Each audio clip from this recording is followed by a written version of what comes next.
बिस्मिल्लाहिर्रहमानिर्रहीम। अस्सलाम वालेकुम। मैं हूँ मेरीन सप्तैन। देख रहे हैं आप मेरा यूट्यूब चैनल और फेसबुक पेज। नाज़रीन, कुछ चेहरे टेलीविज़न स्क्रीन पर बड़े खूबसूरत दिखाई देते हैं और उन चेहरों की जब हम परफॉर्मेंसेस देखते हैं, उनकी एक्टिंग देखते हैं और जब हम देखते हैं कि वो कितना अच्छा कैरेक्टर निभा रहे हैं, उसमें वो कितने रहमदिल हैं, कितने प्यार मोहब्बत करने वाले हैं, वो तो हीरो और हीरोइन है। तो हमारे ज़हन में एक ऐसा इमेज बन जाता है कि उनसे तो कुछ बुरा हो ही नहीं सकता। वो तो बड़े काइंड हार्टेड होंगे, वो बड़े डाउन टू अर्थ होंगे, वो बड़े प्यार मोहब्बत करने वाले होंगे। लेकिन क्या असल ज़िंदगी में भी ऐसा ही होता है? साथ काम करने वाले अदाकार, अदाकाराएँ जो हैं, वो शायद हमसे कहीं ज़्यादा उनको जानते होते हैं। वो लोग जो उनके इर्द-गिर्द रहते हैं, वो उनके बारे में बहुत अच्छे से बता सकते हैं। हानिया आमिर अपने सोशल मीडिया प्लेटफ़ॉर्म पे भी बड़ी एक्टिव हैं, टीवी चैनल्स के ऊपर भी बहुत नज़र आती हैं, बाहर के मुल्क भी जाती हैं, सोशल मीडिया उनके अकाउंट्स जो हैं, उनमें उनकी तस्वीर जो है, उनकी भरमार होती है और लोग उन्हें बड़ा पसंद करते हैं। हँसती, मुस्कुराती, चुलबुली सी ये लड़की जो है, ये सबको बड़ी पसंद आती है। लेकिन ऐसी क्या बात है कि एक के बाद एक बंदा जो है शायद उनसे नाखुश है या क्या वजह है कि वो इतना स्टारडम जो है उसके बाद बदल गई हैं। उनकी एक दोस्त है, नाम तो मैं नहीं लेती लेकिन आप जानते ही होंगे पार्टी गर्ल के नाम से हम ये हमारी पार्टी हो रही है, वो जो एक बड़ी वायरल हुई थी वीडियो, समझ ही गए आप। अ, वो जो लड़की है कभी इनके साथ बहुत दिखाई देती थी और फिर इनकी तस्वीर और दोस्तियाँ बड़ी मशहूर हुई। लेकिन अब वही जो लड़की है वो ये कहती दिखाई देती है कि जो दोस्त यहाँ होते हैं वो असल में दोस्त नहीं होते। असल दोस्त तो वही होते हैं जो आपके फैमिली के लोग होते हैं, आपके वो जो पुराने दोस्त होते हैं। ये तो सब कुछ जो है ये एक नकली दुनिया है। अब उसके बाद एक और अदाकारा जो है वो सामने आती है और वो भी आकर कुछ ऐसी ही बातें करती है। सिर्फ हानिया आमिर नहीं, लेकिन शायद फ़हद मुस्तफ़ा के बारे में भी कुछ ऐसी ही बात करती है। अच्छा, बात मैं कर रही हूँ नईमा भट्ट के बारे में। नईमा भट्ट आपने देखा होगा कभी मैं कभी तुम में हानिया आमिर और फ़हद मुस्तफ़ा के साथ उन्होंने काम किया। बड़ा ही ज़बरदस्त कैरेक्टर निभाया, रुबाब का एक स्ट्रॉन्ग गर्ल का कैरेक्टर जिसे लोगों ने बड़ा पसंद किया। हालिया दिनों एक इंटरव्यू था जिसमें उन्होंने कुछ इंकिशाफ़ात किए, कुछ बातें हमें भी बैक स्टेज पता लगी, फिर मैंने कुछ चीज़ों को कन्फर्म किया। वहाँ पर उन्होंने कहा कि ये जो मीडिया के दोस्त हैं ना, ये बड़े फ़ेक दोस्त होते हैं और इनके साथ जो तस्वीर होती है वो सिर्फ़ इंस्टा पर लगाने के लिए होती हैं। असल ज़िंदगी में, हकीकत में तो ये बिल्कुल ही मुख्तलिफ इंसान होते हैं। ये आपको उठाकर ऐसे पटकते हैं कि जैसे आप इंसान ही नहीं। इनका रवैया आपके साथ बहुत ही रूड होता है। ये तो आपको स्टेज पर भी नहीं आने देते, आपको उतार कर नीचे फेंक देते हैं। सिर्फ़ तस्वीरें बनाने के वक़्त इनके चेहरे पर मुस्कुराहट होती है और उसके बाद ये एक बिल्कुल ही मुख्तलिफ इंसान होते हैं।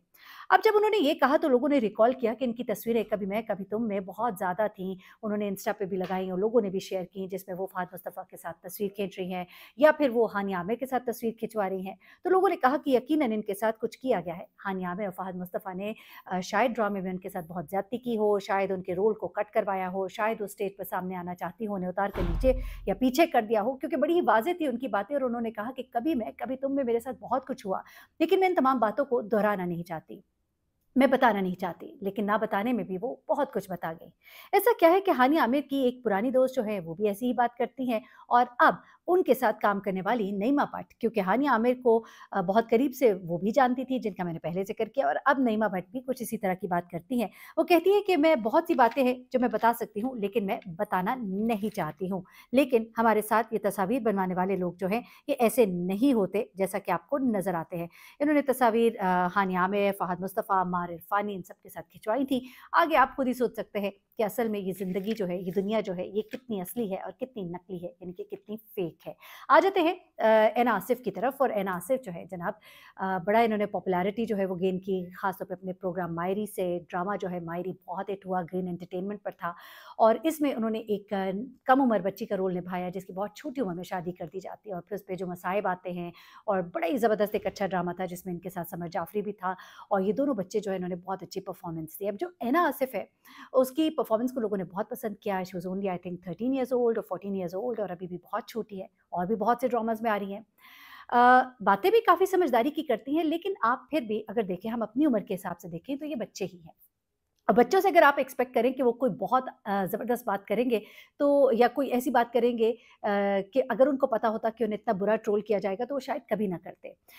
यही गलती जो है रजब भट्ट से हुई। रजब भट्ट ने, मैं तो इसे बचपना ही कहूँगी, बचपने में ऐसी बात कर दी कि जिसको लोगों ने ऐसा पकड़ा कि वो जो अहले बैत का मानने वाला है, उनसे मोहब्बत करने वाला है, उसे कहा कि वो गुस्ताख़ रसूल खुदा सल्लल्लाहु अलैहि वसल्लम में अस्तग़फ़िरुल्लाह, और उसकी ऐसी शामत आई कि उसे मुल्क छोड़ के भागना पड़ा और यहाँ इस वक़्त वो बड़ी मुश्किल हालात में ज़िंदगी है गुज़ार रहा है, अपने माँ-बाप से दूर, अपने घरवालों से से दूर। अब ऐना आसिफ जो है वो एक बच्ची है, और यहाँ पर मेरा एक मशवरा भी है उन टेलीविज़न चैनल्स वालों को जो इन छोटे बच्चों को अपने प्रोग्राम में बुला तो लेते हैं और उनसे एक्सपेक्ट करते हैं कि वो किसी बड़े मौज़ू के ऊपर गुफ्तगू करें, और फिर वो बच्चे जो है वो नहीं जानते कि दीन का मामला कितना सेंसिटिव होता है, और ऐसे में वो ऐसी बात कर जाते हैं जिस पर लोग जो है उनको बहुत बुरा भला कहते हैं। इस वक़्त उनको बहुत ट्रोल किया जा रहा है। ट्रोल इसलिए किया जा रहा है कि बात हो रही थी उस प्रोग्राम में कुछ ज़हनी सेहत के हवाले से। ऐना आसिफ थी, समर जाफ़री थे, अबुल हसन थे। वहाँ पर ऐना आसिफ और अबुल हसन ने कुछ ऐसी बात की जिसको बहुत ही नापसंद किया गया। बात हो रही थी डिप्रेशन के ऊपर, और डिप्रेशन का इलाज किस तरह से किया जाता है, तो वो कहते हैं कि ये बड़ा ही एक ऐसा मर्ज़ है जिसको एड्रेस करना चाहिए, इसका इलाज करवाना चाहिए। नौजवानों में ये बहुत ज़्यादा इसलिए भी है कि नौजवान जो है वो ज़्यादा जानते हैं। आजकल का नौजवान बहुत ज़्यादा जानता है, और इसी वजह से वो ज़हनी मर्ज़ में मुब्तला हो जाता है। ऐसे में उन्होंने कहा कि थेरेपिस्ट के पास ज़रूर जाना चाहिए, लेकिन अब ऐना आसिफ कहती है कि थेरेपिस्ट बड़े ही मीन होते हैं, थेरेपिस्ट बड़े ही खुदगर्ज़ होते हैं, मीन होते हैं। अब क्यों होते हैं? कि जनाब वो आपको कह देते हैं कि नमाज़ पढ़िए ताकि आपकी डिप्रेशन दूर हो। वो ये नहीं समझते कि नमाज़ के साथ और भी बहुत चीज़ों की ज़रूरत है, इलाज की ज़रूरत है।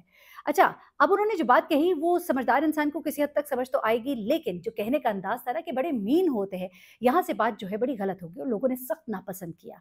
अब वो कहती कि जी नमाज़ बेशक बहुत अच्छी चीज़ है, रूहानी है, सब कुछ है, लेकिन साथ-साथ इलाज की भी ज़रूरत होती है। बिल्कुल सही कहा, इलाज की ज़रूरत होती है, लेकिन अगर आपको पता हो, क्योंकि है ना एक बच्ची है और उसको इतना शायद इल्म नहीं होगा, कुरान पाक के अंदर ये बताया गया है, कहा गया है कि सब्र और नमाज के साथ अल्लाह से मदद जो है वो तलब करो।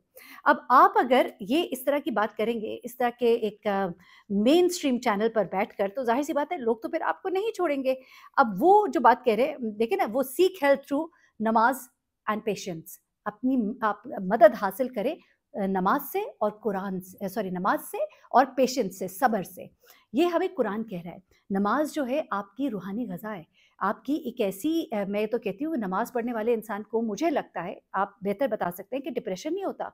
बहुत सारे लोगों को होता है, लेकिन नहीं होता उस हद तक अगर आप नमाज की रूह को समझ कर पढ़ें। बहुत सी आपको बुराइयों से, बेहयाई से ये रोकती है, आपको सुकून देती है, आपका डिप्रेशन कम करती है।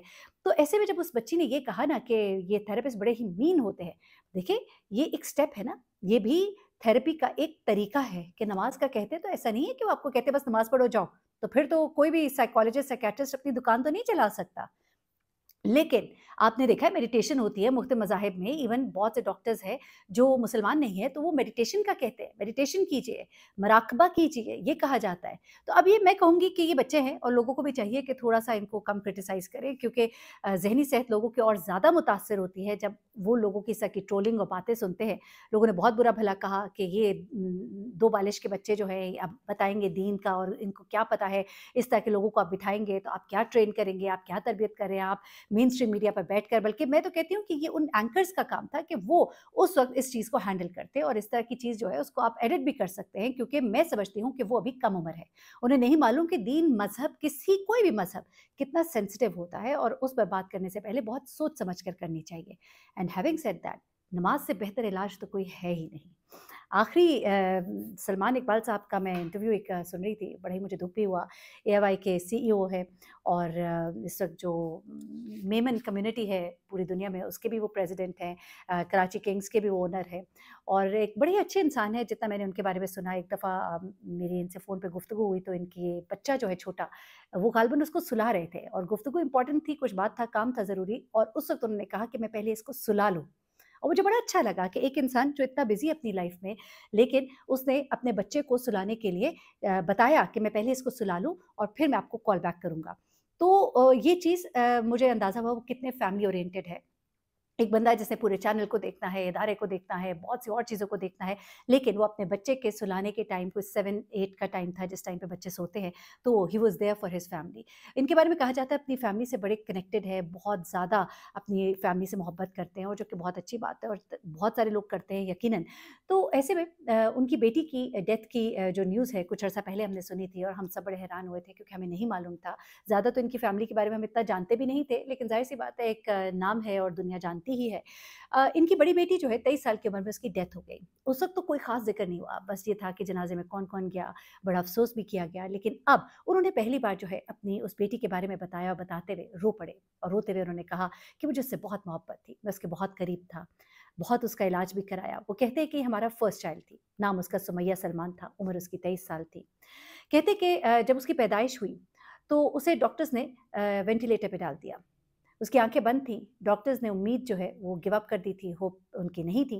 लेकिन वो कहते हैं कि मैं उसको देखता रहा और मेरे अंदर एक आवाज़ आ रही थी कि वो बच जाएगी, और वो बच गई। उसके बाद वो कहते हैं कि 20 साल के बाद अब जब उसकी डेथ हुई, यानी वो उस वक़्त 1 साल की थी जब उसके साथ हुआ ये, उसे जब वेंटिलेटर पे डाला गया, और 20 साल के बाद वो कहते हैं कि जब उसकी डेथ हुई है, तो मेरे लिए बहुत ही मुश्किल था जब उसे गुस्ल दिया गया और उसके बाद उसको दफनाना था। मुझे समझ नहीं आ रही थी कि अपनी इतनी प्यारी बेटी, जिससे मुझे इतनी मोहब्बत है, हमारा बहुत स्ट्रॉन्ग बॉन्ड था, हम एक-दूसरे से बहुत करीब थे। हम 90s में लंदन शिफ्ट हो गए थे क्योंकि उसके इलाज की फैसिलिटीज़ इस मुल्क में नहीं थी। उस बेटी के लिए जो मैंने हर कोशिश कर सकता था की, लेकिन शायद उसकी ज़िंदगी इतनी थी। सबसे मुश्किल मरहला मेरी ज़िंदगी का वो था, जब मुझे अपनी इस बेटी को कब्र में उतारना था और मुझे समझ नहीं आ रहा था कि मैं उसको कैसे कब्र में उतारूँ। ये बताते हुए वो रो पड़े। अल्लाह ताला किसी भी बाप को इस वक़्त से ना गुज़ारे। कई दफ़ा बड़े ही मज़बूत इंसान होते हैं हमारे सामने चलते-फिरते, लेकिन अंदर से वो कितने टूट गए होते हैं, कोई सोच भी नहीं सकता। अल्लाह ताला किसी भी माँ-बाप को औलाद का दुःख ना दिखाए। आमीन सुम्मा आमीन। अल्लाह हाफ़िज़।